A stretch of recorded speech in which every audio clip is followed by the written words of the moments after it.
Well, Razorback fans, SEC Media Days will be coming up next week, and the Razorbacks announced who they're going to be bringing to SEC Media Days. Does it matter? Do you care? Well, I do appreciate one thing, so let's talk about it on today's Locked On Razorbacks podcast.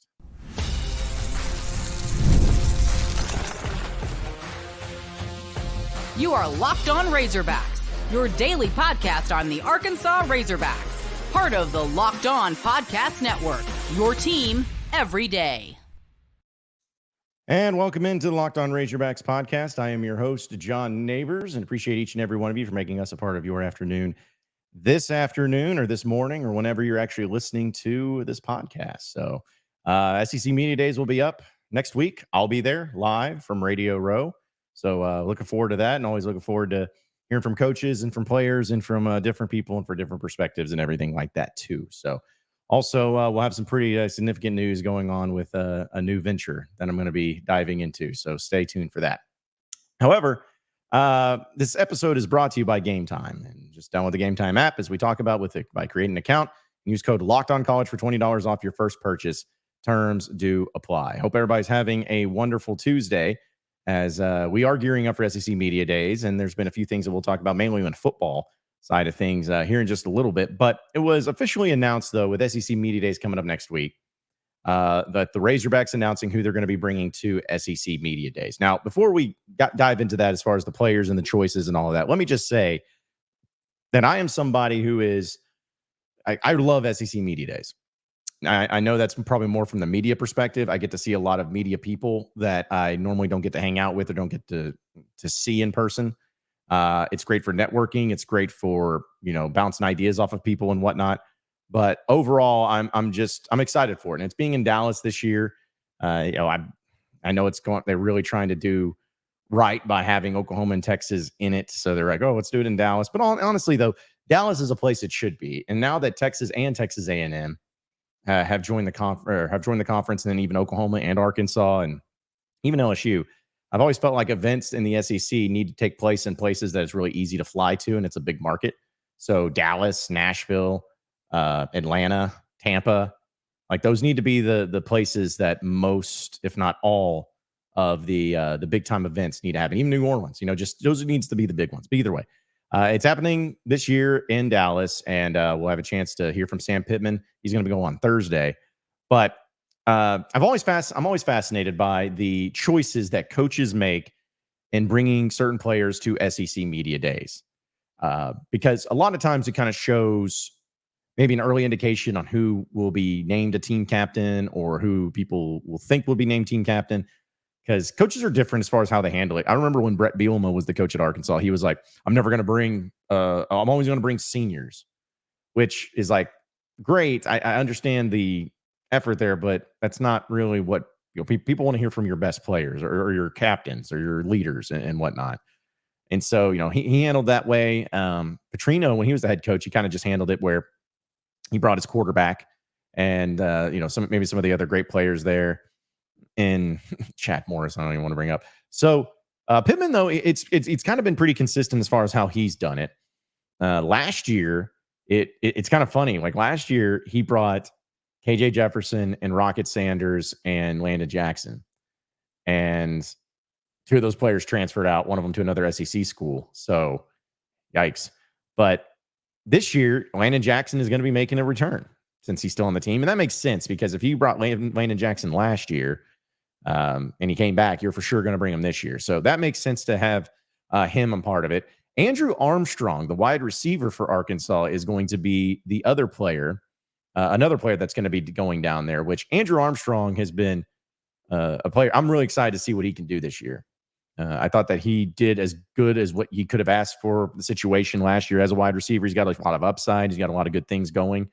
But overall, I want to see what he can do in this offense. And I was really hoping to see a wide receiver of the group. And it makes sense for him because on the defensive side of the ball, you could have had some other players, some other pieces go. But instead, it makes sense to get a guy like Andrew Armstrong, who seems to have a lot of respect from his teammates. The coaches really like him too, and he's got great upside, speed, athleticism. And he stayed at Arkansas. He could have transferred out. He could have gone somewhere else, but he wanted to stay at Arkansas, as well as all the other wide receivers, to try to make this work. And the third player that Arkansas will be bringing which this is where I'm very appreciative of this, is Taylen Green. Now, Taylen Green, as I've mentioned many times on this podcast and as we've talked about elsewhere, that the times I've talked with Taylen Green, the times I've been around and interacted with Taylen Green, he has such a really great aura around him. Like, he's got just such a great leadership quality. He's got such a great personality and something that just oozes captain status. Like, it's just, he's got the respect of all of the teammates and the offensive line. And I think that that's a change from what Arkansas had last year. And I'm not trying to say that none of the players or nobody respected KJ. I'm not saying that. But I am saying that there wasn't the same connection and relationship there that there was, or that there is now. You can just tell by the interactions. You can tell by how they feel and how they, like, we're seeing pictures on social media of Taylen Green taking the offensive line out to eat and hanging out with them. Like, that's big. That's leadership. So bringing him into the mix and having him do it, I think, is going to be a really important aspect for Arkansas, and just continuing to bring up the things that they continue to try to do well and can try to do better, at least in offense, especially, is one of them. But I think that sometimes coaches can overlook how they approach these types of situations when it comes to who the media wants to hear from and who needs to be showcased on the SEC network as kind of the unofficial preseason exhibition scrimmage, like kickoff, like, because that's what SEC Media Days is. It's like the kickoff before the kickoff before the kickoff. And that you always got to make sure that you get the right people in place here. You always got to make sure you get the right people that, are going to represent you well. And the quarterback 9 times out of 10 is that. I always feel like SEC programs for Media Days should always bring their quarterback. Now, if it's still up in the air, or, if their starting quarterback's going to be a true freshman or something like that, then maybe I can understand it. But you need to hear from quarterbacks. It's the most important position on the field. And especially in this situation with Arkansas, they're going to be the ones that everyone wants to hear from with Taylen Green, because you got not only a new quarterback, but you got a new offensive coordinator, and you just have a new breath of life into the program, even though nobody, and I mean nobody, thinks Arkansas is going to do anything this year. Like, I'm just trying to brace everyone for impact, okay? Bracing for impact, folks. Arkansas is going to not get any love. In fact, when it comes to the preseason picks and whatnot, and I know we'll talk about that more in depth next week once SEC Media Days is actually going on and everyone will get their order finished. But I was trying to think of when, because they come out with the first team and second team all SEC preseason team. And really, I think Landon Jackson might be the only one. I think Luke has a chance, and I'm going to vote for Luke has, just to be honest, as being one of the top 2 tight ends in the SEC. But, there's other tight ends that are very good too that might be more worthy of that. So he would be the only other one that I could possibly see getting that nod. But everybody else, so Media Days, you're going to hear from the coach Pittman, you're going to hear from the players, you're going to hear from all of them. But in reality, you're really just going to have to deal with not getting any love. No one's going to care about you. No one's going to care. In fact, I put up the story, which people got mad at me about this too, which is always how it goes. But I screen recorded it on my I guess what it is on my screen record on my iPhone. It didn't have any noise, but anyways, it was on Facebook, and there was an on the Facebook. You have stories just like on Instagram, and if you went on the SEC, they announced every team, but they didn't put Arkansas in there. They forgot it, I guess. But some people were like, "No, I saw it." I was like, "Well, no, the Instagram was right, but the Facebook wasn't." That it doesn't matter. I was joking about it. The point is that you're going to not get much respect this year. It's just going to happen. Most people are going to pick you to finish 14th, probably 15th in the SEC. You're going to have one, at best case scenario, 2 players in the all SEC preseason teams. And so it's up to you to just try to silence the haters, try to change it, try to, change the narrative and do something a little bit different. I mean, that's really what it's going to come down to for everybody. So I guess we'll see. We'll see how that part of it goes. But overall, I like the picks. I really do. I don't think there was any other picks for Arkansas that I wanted to see other than those 3. I would have maybe liked to hear from Fly Zone Hudson Clark. No, don't get too mad, but it's like I'm serious though. Like, he's been on the team for a while and he's going to be a big part of it. But there's going to be some other guys there in the mix too. So we'll wait and see. Again, Arkansas goes Thursday, which I can't remember the last time they've ever gone on a Thursday, which I don't know, man. I don't think they actually maybe even have gone on a Thursday before. So, but we'll have some good interviews and stuff for you here on Locked On. So just be on the lookout for that. And, we'll have some fun with it too. I want to talk about the stadiums and the rankings because that's what it is. It's ranking season. But we'll do that here in just a second. First, I got to tell you about the Gametime app. Folks, we know that we are always looking for those tickets, right? Those tickets to the games, tickets to the concerts, tickets to the comedy shows, the theater shows. Like it's summertime. We're always wanting to go out and go to events and everything, but they require these things called tickets. Well, sometimes they can be really hard to find, not because of the lack of places to find them, but just knowing that you're getting the best deal and knowing that you're going to get tickets in a seat that you can see and know what the view's looking like. Well, you don't have to worry about that with the Gametime app. They got it all because they're going to have the lowest price guarantee no matter what. They're going to have last-minute deals that pop up to where you can get tickets for cheap. They're going to have the all-in pricing. So that way you don't have to worry about, oh, man, what a great deal. And then you click on it, and then 5 clicks later, you're paying double. Like you're not going to have to worry about that with the Gametime app. And you're also going to have a view of your seat. So they have images that you can actually see the actual view of where you'll be looking at when you're on the field or the court or the stage or whatever it is. So there is no other place to get your tickets for any of these events than the Gametime app. So take the guesswork out of buying those tickets with Gametime. Download the Gametime app and create an account and use promo code LOCKEDONCollege for $20 off your very first purchase. Terms apply. Again, create an account and redeem code LOCKEDONCOLLEGE for $20 off. Download Gametime today. Last minute tickets, lowest price, guaranteed.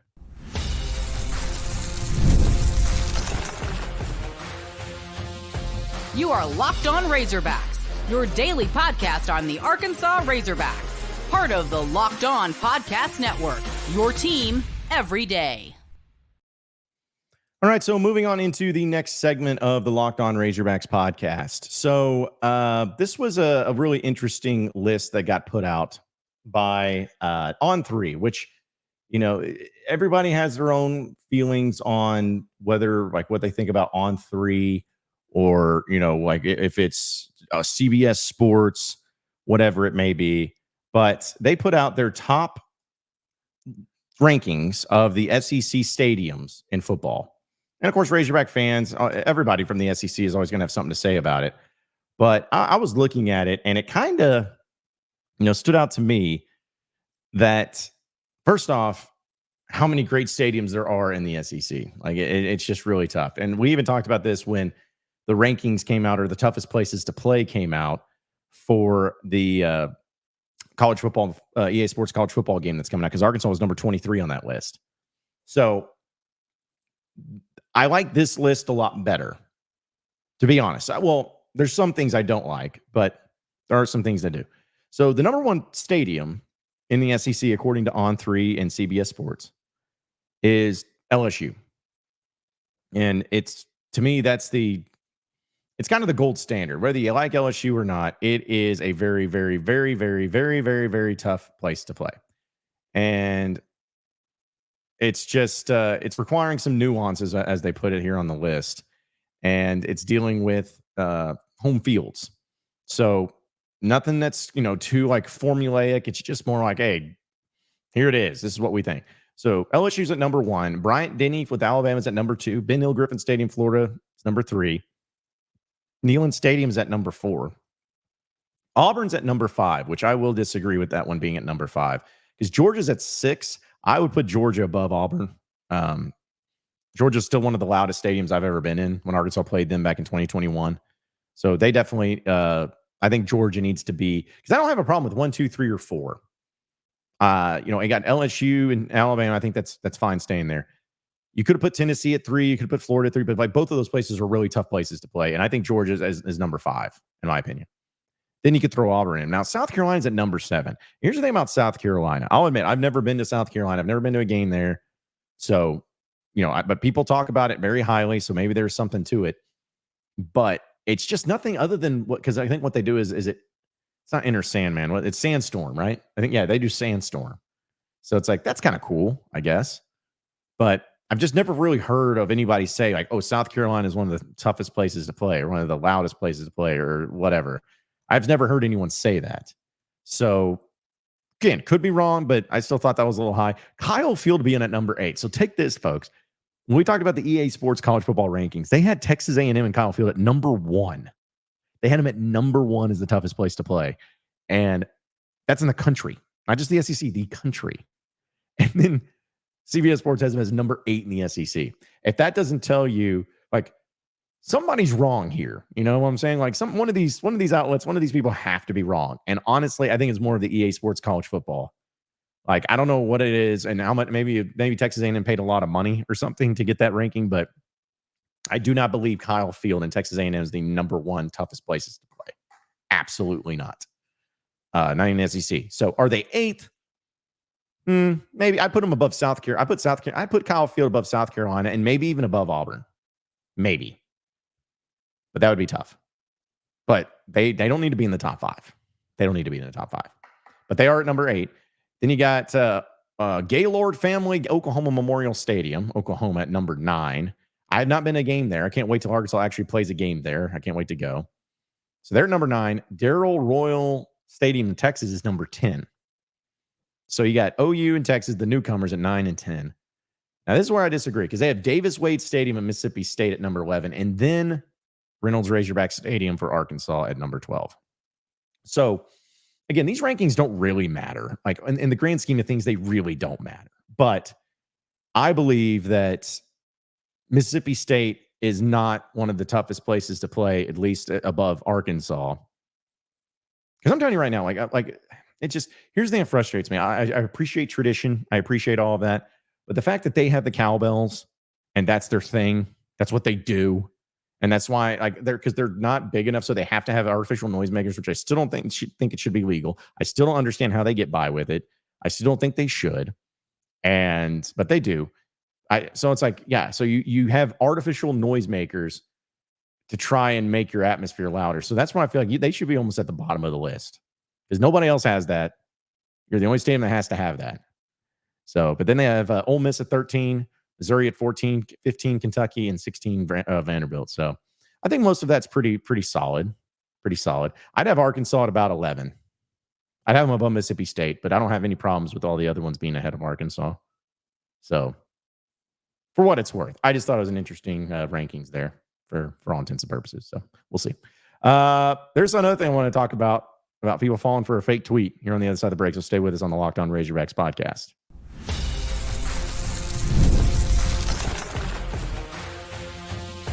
You are Locked On Razorbacks, your daily podcast on the Arkansas Razorbacks, part of the Locked On Podcast Network, your team every day. All right, so final segment here on the Locked On Razorbacks podcast. Twitter, social media, it'll get you, man. It'll get you in those fake stories and those fake tweets and whatnot. And like it's sometimes can be even not even the tweets. It's about the graphics and like people who take a picture or a screenshot of a fake tweet and then post it as if it's a real tweet. So then it's not even a tweet; it's a picture of a fake tweet, and then it ends up being bad. But anyways, Reddit College Football posted this tweet, and for those of you watching, you'll be able to see it, but I'll also explain it to you for those who aren't. So I'm just going to put the picture up right over my face here. So this is what they said that Arkansas, the official men's basketball Twitter for the Razorback men's basketball team, said, "Going for gold." And they had a little gold medal in the United States American flag. And it's at Team USA, at USA Basketball, at Coach Cal, at ARC. So they say all that because in the images that they have, it's 3 of the Kentucky players, like Bam Adebayo and Devin Booker and Anthony Davis. And everyone was like, oh my gosh, Arkansas is taking credit for these 3 players. They're doing that. That's terrible. And when I first saw that, I'm like, what? No, like, dude, they better not be doing that stuff. That is terrible if they are. They should not be doing it. Well, come to find out, it was a fake tweet. It was a fake tweet. A lot of Razorback fans got upset by it. They were, talking about how like, oh, this is terrible. But it's just no, folks. Like always double check. That's why, honestly, one of the best things that I love about Twitter, and I know probably people have this all set up too, but I love having the fact that you can like have notifications given to you on your phone whenever certain people tweet and certain accounts tweet. And that's what I've done with the official Razorback Twitter accounts, like football, basketball, baseball, women's basketball, softball official Razorbacks account just in general. Sam Pittman, Coach Cal, Coach Van Horn, all of them. I just have the notifications turned on. So that way, if I look on and I see a tweet that I was like, wait a minute, did they tweet this out? I was like, no, they didn't. That's fake, because I would have gotten a notification about it. I would have saw it and everything. So it's one of the positive things about Twitter. But just remember, folks, it's like people are just going to try to troll and to do some crazy things here. And it's annoying. It's annoying, but that's the way it is. So, folks, hopefully also all of you in the Central Arkansas area, I know you're probably listening to this, but some really, really, really nasty tornadoes and storms that were coming through. Hopefully everybody was safe. Looked really nasty down there. I know from the hurricane that's coming in. But yeah, there was a lot of scary videos being put out and pictures being put out. So again, hopefully everybody's staying safe down there in the Central Arkansas area and just across the country with the hurricane, and all you Razorback fans. So yeah, just try to stay safe out there. Appreciate all of you listening in and watching into the Locked On Razorbacks podcast. Be sure to like and subscribe to the podcast on iTunes or on Google Play. You can also get after me on Twitter at John Neighbors Show for any questions, comments, concerns that you may have. Keep it going from there. Same podcast time, same podcast channel tomorrow afternoon. Have a great day, everybody. We'll see you then.